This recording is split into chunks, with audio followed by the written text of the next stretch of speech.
turre guyyaa gara bulii 15 akkas beeksisaa fi sagantaa kana walii beellamu irratti walitti lallabataa turre guyyaa kan nu gahe rabbiin galanni haa gahu. Guyyaa har'aa kana waadaa seentanii akkuma dheebotaa turtan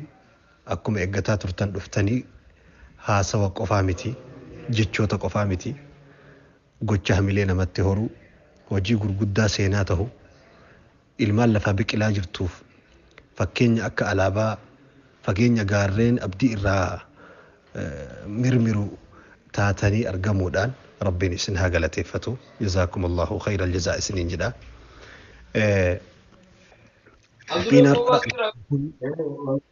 Qophiin har'a godhame kuni qophii deeggarsa nama dhuunfaatiin deeggarsa nama nashiidaa baasuutiin. Qophiin kun qophii warroonni bakka lamatti qoodamanii warri guyyaa kana iddoo akkanaatitti namoota hojii islaamaa baadhatanii hojjetan kan wanni isaan hojjetan humna isaaniitii olii yoo ummanni isaan gargaaree wajji baate malee kophatti baadhachuu hin dandeenye gargaaruun dhaloota mana dhalootaa ijaaruu islaamummaa gadhaabuu risaalaa rasuula rabbiitti tumsuudha jedhee amanu jira. Warroonni biroo immoo munaafiqoonni garii munaafiqaa suuraa sheekaatiin illee ka dhufu jira. Aalima fakkaatee dhufu jira munaafiqni. Gadaa rasuulaallee sahabaa fakkaatee dhufee jira. Har'allee jira munaafiqoonni. Warroonni afaan isaanii akka suusiitti akka araadaatitti qeeqaa fi akka lafee sareen lafee nyaattutti yeroo hunda hojii gaarii islaama keessatti hojjetamu nyaachuu fi cabsuu fi maqaa adda addaa itti baasuu fi jala deemanii nama waraanuu fi nama facaasu irratti hojjetan barakkamuun ni jiranii. Wanni kana jedheefillee yeroo hojiin islaamaa gurguddaan hagana gahu hojjetamu warroota qalbiin isaanii munaafiqummaan dhibame irratti ba'aa guddaa ta'a. Hedduu isaan quuqa. Mataa isaan nyaata. Qeeqa fakkeessanii gorsa fakkeessanii islaamummaa fakkeessanii dhufanii gorsa kennuu danda'u iddoo adda addaatiin. Jaroonni akkasii sun munaafiqa. لأنه سبب منافق وأن تأو بيتون والإسلام متى القبر واللبون أمة إسلام أتبلي قلتي والعلماء الإسلام خيري قرآن في حديث قدس جدي لفكائي جناد أبتي مرمو يرجتي وجنس وجه منافقات إسلام ما ديقف سجوا أجتشو. أستاذ نجاش ويانا الأويا نشيدا قبائي إبا إساس سبب فتو أنقل أمي ملي guyyaan kun guyyaa galata Ustaaz Najjaash. Najjaash maqaan kun tokkoffaa maqaa seenaati. Maqaa mootii biyya Habashaa gadaa Rasuula Rabbii sallallahu alaihi wasallam biyya Habashaa itti waamsise sahabaa Rasuula Rabbii simateeti maqaan kun. Maqaan namni maqaa inni moggaafatuu fi haga danda'e karaa namni sun dabre irra bahuu fi Ustaaz Najjaash mushidoota Oromoo keessaa nama ummataa of kennu malee ummanni takka waa isaan kennini. Nama ummataa galata ooluu malee takka ummanni galata isaan oolini. Galata isaa ooluu jechuun isatu naa oolaan jedhu bittaa gurgurtaa miti qabsoon ummataa dalagan hojiin islaamaa hojjetan bittaa gurgurtaa miti qabsoodha hojiidha. Abbaan hin jedhu ummatatu ofirra beekuu qaba. Bara sagaleen gaafa Ahbaash biyya kana seente Najjaash sagalee achi dhoosee yoo gurraa qabaatta waa waggaa 15 har'aati. Waggaa 15 har'aa dura waan ol bahee beekna malee waan dirree keessatti qophii islaamaa madarakii islaamaa iddoo adda addaatti isteeji islaamaa babbareechisuu keessatti ijoollummarraa itti jira. Kennama isaa kenname san kasilaa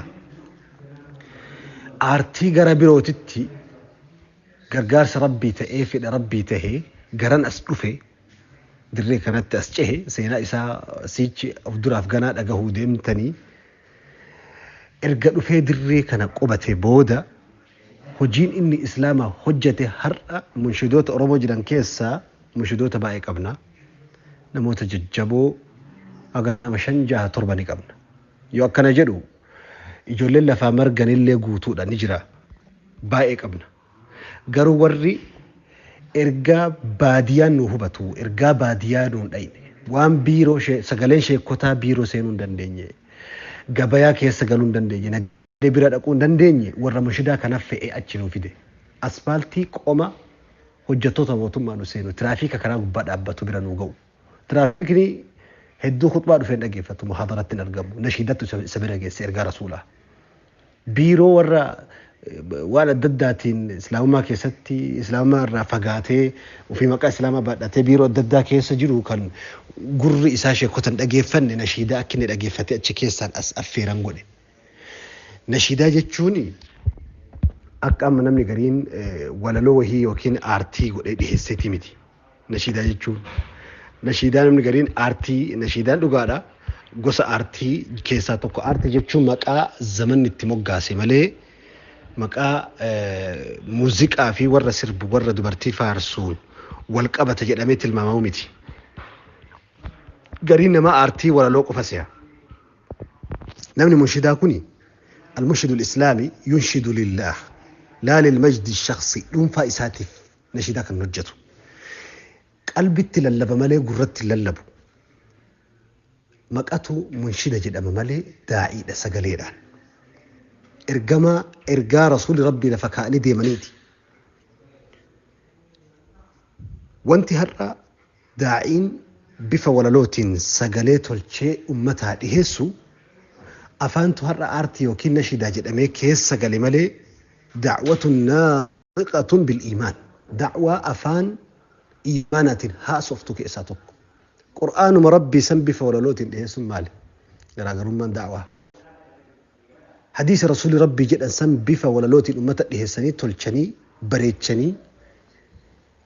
إمامي أددات تقول أني أكا قلبين فلاتو قلبين قدي أقو قلبين إيبوتي ويدوتي قبئسون غراغرون من محاضرة مسيدة كيسا قول أمو مالي وقادا نشيدا فكاتي وري أفتا نشيدا فكيسي جلال شركي للبو بدعا للبو وانتوتا إسلام من حرام وقال موزيكا أددا اتتمو الآن للبو جرا ولدت لكاومي تفكينيا نشيداك أستاذ رايا بمجا أستاذ عبد الرحمن حسين أستاذ أنس محمد نشيدا وانكا أكا أستاذ كمال هبو ربي رحمته ساها قولو نشيدا وانكو نشيدا باديان إيبوتو إرقا رسول ربي أتكيسان أجيفتك أما بفأما منزوما يعني رينا من كينيا منزوما في نشيدا غرغرسها كان كدبيتي تومان كان موكا سغلق الكلون جدان سها أنا أما هاسوار إيرا كيسن ديمو ولي غلطتي أستاذ نجاش قيان كن سلا دبين أستاذ نجاش لفاتين إسا نما اسبونسران قبني نما أفرد أباتي سغلق أفي قبسو كوالالو أفي قبسو إرقا أفي قبسو حقا كونكولاتا ياباتي استوديو لكي نشيدا قبسو جوني ورد أجي فتوف warra taa'ee dhageeffatuuf homaa miti. Jaarsi ciisee wayitanii nyaata qofa eegu irbaata tokko jaartiin waxii tokko dalaguuf ittoo tokko dalagdee fiduuf waa meeqa walitti cirtee aarri funyaan isii ukkaamsee ibiddi isirra bu'ee cinqaa meeqa argitee wayitu isin dhiyeessitu inni sooqiddi irra tareedha taa'ee ofirraa taa'eetiin sooqiddatu irra taree haasaa inni wanni haasawaan sani. Wanti inni argu sooqiddarra dabree fi yookiin sooqiddi tanqate. Garuu isii gubattee asiin daa'ima sossobaa achiin bishaan waraabaa asii qoraan falaxaa asii ibidda afuufaa hafuurri barbaree fi shunkurtiin ija isii fixxee mimaan gannaqaa isiin waraana meeqa gaggeestee waxii kana fiddi inni ciiseetuma sooqidditti dabala keenya nuti wanti afaan nu bare waa qeequu dhaabbanni tokkon banama qeeqanii haga kuffisanitti daa'iin tokko lafaa ol ka'a haga kuffisanitti hin qeeqama. Dhahu qofa harki guddaan dhahu munaafiqoota baay'eetu uummata keenya keessa suuraa sheekaa uffatee suuraa nama da'waa godhu uffatee suuraa hayyootaa goototaa uffatee suuraa feemasii uffatee warri waan islaamni hojjetu waan islaama jijjiiru islaama miti addunyaa irratti dhiibbaa bu'a qabeessa fida jedhamu dhahu hedduutu baay'ataa jiru uummata keenya keessatti. Haasawatu wal naarkaa hate bakka turaa dubbadhee bakka irraa dhiisu wallaalee munshidootni artistoota muuziqaatii wal bira finne ummanni keenya diiniin jaalata diinii jaalatuu fi diinii hubatu immoo wal adda haga gaafa muuziqanyaa tokko garaan nu raafamu gaafa inni muuziqaa tokko gadhiisu yuutuubii isaa hafarsuu fi deeggarsa isaa godhuuf tattaafannuu fi gaafa munshinni tokko nashidaa tokko hojjetee ergaa nabi Muhammad quraana fi hadiisa fidee nutti kennu yoo wal madaalchifne waan ardiif samiiti. isa kaan wayta miliyoona 10 miliyoona 20 artistii muuziqaa tokko godhamuufi homaa banne gaafsan wanni tokko wanni baden jiru wanni miidhamen jiru garuu gaafa munshida tokko yookiin sheeka tokko wanni wahii godhamu sheekotiin birrii uummata irraa fixxeen afaan munaafiqaa guuttatee haasawa kuni waan hawaasa keenya keessa mul'ataa jiru hawaasa keenya keessatti artistoonni warri muuziqaa nama muuziqanyoota muuziqaan qeeqa muuziqaan haraam islaamaa keessatti hojii muuziqaadhaan hojjetamu kamuu hin deeggaru li'annahu quraana fi hadiisatu murmaa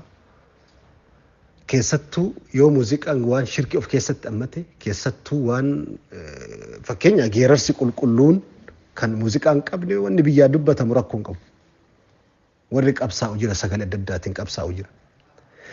walitti hin fakkeeffamu garuu waa walitti illee haasa'amu miti nabi muhammad irraa bakka buutee haasa'uu fi wantoota biroo waan faallaa shari'aatiin jiru irraa bakka buutee haasa'uun tokko miti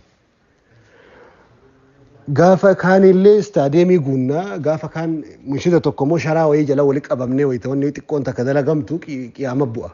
isa kun istaadeemii guunnee fi nuti gara lachittuun dalayne waan ta'eef harki guddaan keenya gara lachittuun hojjenna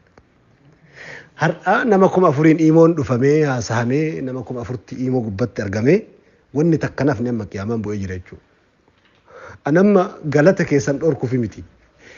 isinitti haasawaa jira moo isiniif haasawaa jira addanaa beeka isiniif haasawaa jira malee isinitti haasawaa jiru isiniif jedhaa jira malee isinitti jedhaan jiru jecha kana haasirreeffamu ilaalchi nama tokko lama wayita konkolaataan bitamu kan waan sheekotiin kulliin konkolaataa ooftuuti har'a barri bara sheekotii bara mushidoota durooma barbaannaan sheeka ta'e durooma barbaannaan foggoraa jechoota munaafiqoonni sahaba rasuula rabbiitiin gadaa nabi muhammad illee jedhaa turan har'a sheekotaan foggoruun warra islaamaaf hojjetu foggoruun eenyu abbaa eenyu kan istuudiyoo gadhaabee sagalee mushidoota kanaa tahee jara kana bira dhaabbatee jireenya mana isaanii dhuunfaa hubatee hojii isaan bilcheessanii fidan malee nyaachuu malee harka dhiqannee eenyutu wajjin ibidda san afuufee waan isaan bilcheessan san dalageef yeroo guyyaan wanni takka waggaa 10 keessatti yeroo takka wanni akkanaa kun dalagamu moo qiyaamaan bu'ee jira wanni tokko nafne sheekotiin birrii uummata irraa fixxe munaafiqoota eeggadhaa suuraa sheekaatiin isin dhufuun malu suuraa aalima uffatanii dhufuun malu suuraa bakka adda addaatiin fakkaatanii dhufuun malu munaafiqoonni eeggadhaa ani wanni qabxii kana kaaseef galata keessan gumaacha keessan isin har'a godhaa jirtan dhiiga ofii waraabdanii foon keessan murtanii har'a kennaa jirtan mallayni har'a dhiiga daraahimuka damuka jedhan dhiiga keetii har'a daraahimni mallayidhatti kennaa jirtu cobsitee kushiina ambaa keessa dhaabbattee leen kee tabalaasha'u sahara gammoojjii arabaa keessa deemtee gaalli osoo dhiitu surree jilbarra si fixee mallaqa san fidde akkasi fidde mallaqa san har'a kennaa jirtanii manni keessanuu sirnaan ijaaramee jiruu manaan qabdan tarii ta'a garuu immoo hojiin hojii islaamaati jaalattanii jibbitanii hojiin hojii islaamaati hojii sagalee daawwaati ispoonsara hadiisa rasuula rabbiiti nama diin kana lallabu wanni inni ittiin lallabu sun waan shari'aan faallessine waan karaa rabbiif rasuula rabbiitiin faallaa hin deemne taanaan wanni ati kennitu nama dhuunfaa fi miti ergamaa rasuula rabbii saniif ispoonsara ta'uudha kanaaf har'a mushidoota keenya keessaa eenyutu istuudiyoo qabu fakkeenyaaf ustaad Najjaash duramee fakkeenya raayyaa abbaa maccaa fudhaa ustaad raayyaa abbaa maccaa raayyaa waggaa 40 ol dirree waraanaa irraa haga dirree walalootti dhufe ummata kana qaamaan itti miidhamee mataa itti falaxamee ustaad raayyaan gadaanis hedduu qaba qaama kanarraa akka shugguxiin dhahame kan konkolaataan isa garagalche haga sadarkaa gurraan miidhamuu keessatti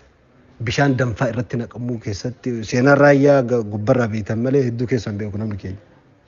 mee ustaad raayyaadhaaf guyyaa tokko gumaacha wayii godhame jira nutu gaafata raayyaan hin gaafatu raayyaan isin haa gaafatu hin eegina guyyaa tokko raayyaa abbaa maccaatiif gumaachi godhame abdoosh fudha abdoosh aliyyi wayyaanee ibiddatti qabee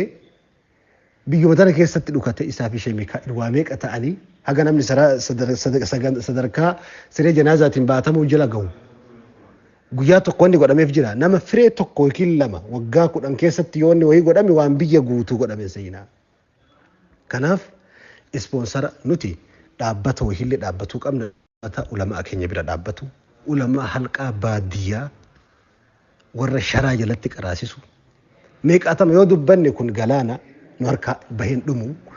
wannan jechuu barbaade gumaachi isin har'a gootanii fakkeenya guddaadha. Gumaacha mallaqa qofa xixiqqaa guurree walitti guyyaan kun laman deebi'u daaraa laman bobahu. Guyyaan har'aa guyyaa nashiidaa osoo hin taane guyyaa Ustaad Najjaashiin waan inni ittiin hojjetu tokko gadhaabnu haa ta'u. Guyyaa istuudiyoo tokko ka inni keessa lallabu har'a sagalee yuutuubii gubbatti isin miliyoonaan dhageeffattan san miliyoonotaan dhageeffattan dhugaadha. Sagalee san sagalee nadhii qulqulluu qabxii adda adda irratti hojjetu hawaasummaa keessa seenee hojjetu dhimma tiraafika irratti hojjetu ijoollee teessan mana keessan jirtu irratti hojjetu waa'ee fayyaa irratti hojjetu waa'ee gargaarsaa irratti hojjetu waa'ee lammiin gaafa lammiif lammiin bobahee ciccitee aduwwiin isa facaase bira dhaabbatee sagalee ta'ee mallaqa miliyoonota meeqa walitti qabu kuntaala baatee waa meeqa godhaa ture hojii san akka inni bakka tokko sassaabatee humna godhatu. Beeytu waan tokko namni keenya hin beekne keessa namni akka sheekaa nama aartii islaamaa harkaa qabu ta'ee qabsoo adda addaa harkaa qabu kun adada gumaacha wahii argatuun ibidda itti qabata taaftee uummataa dalaguuf birriin argu birrii san hin nyaatu waan nyaatu si'a namni yoo birrii wahii kenniteef walaloo nashiidaa yookiin hojii tokko islaamaaf hojii akkamii dalaga jedhee birrii san waan uummataatti achi baasa malee adada mallaqa argatu nama mana ijaarratu miti nama konkolaataa bitatu miti. Kanaaf gumaacha isa sirnaa kan lammata illee sadillee afurlee walitti deebinee mataa waliin dhukkubsine waan sirnaa tokko seenaa keessatti har'a keenyee haa dabarru. Warri 100 kennitan 50 kennitan 70 kennitan lakkoofsa keessan lakkoofni dadhabnee galgalarra rabbiin isin beeka. Gaafa Umar ibn al-Khattab gadaa isaa Madiinaa Rasuula Rabbii bulchaa ture san waraana tokko Umar ergee namni hedduu dhumanii gariin injifatanii booda injifannoodhaan xaliyaan galee Madiinaa. Umar xarafa Madiinaa Rasuula Rabbiitti achi baheeti ergamaa waraana sanirraa ergamu cabamoo cabsanii eegaa guyyaa Rabbii uume kana hunda aduu hunda bahee aduun dhiinaan ofirraa gara Madiinaa deebi'a. Gaaf tokko isaa ulee erkatee taa'u caafii daangaa magaalaa Madiinaa Rasuula Rabbii achi bahee fardi tokko gulufaa dhufe. Eenyu ati jennaan Umar itti lallabee ani ebaluutii waraan akkanarraa galaa jira dheen. Ummanni sun maal ta'an injifatan moo hin injifatamne jennaan injifatanii jiranii. Ibalullee shahiidee ibalullee dhumee namoota dhudhuman warroota shahiidan itti himee وخلق لا يعرفهم عمر أمته هدو كعمر بن الخطاب بين اللي من جدين عمرين بوه ما بوس جنان ويا كان بوت جنان وانا سنيمي تجدي وروني عمرين بين سو عمر إسام بيكون فايدان إنك أبو مهلي جدي إيه ربي إسام بيك أما نوتي سن بيني أوكي فيديو كيسا متأفهمي أوكي سجلين كيسا ورا بمي قماشي كيسا بهود أبو مبلا دعاء إنسرنا لسني قد أبو مبلا قد أبو مبلا دعاء إنك كيسن فيتني يوكي رتر كان فتمو مبلا مكان كيسا كافمو أبو مبلا قالوا ربي برتي قال ما أجرا قد دالين حتى أنا من هفرسو في فارسي أرمني لما أسف أتشي قرقلشي اسم فارسو سلطاني ربي كيبلا مودا ربي سنرها جالتو والفينا الدنيا أكرا ربي سنتي هورابو حقا قنام الصبح التولين جراء والفاد أقلتوما والسلام عليكم ورحمة الله وبركاته.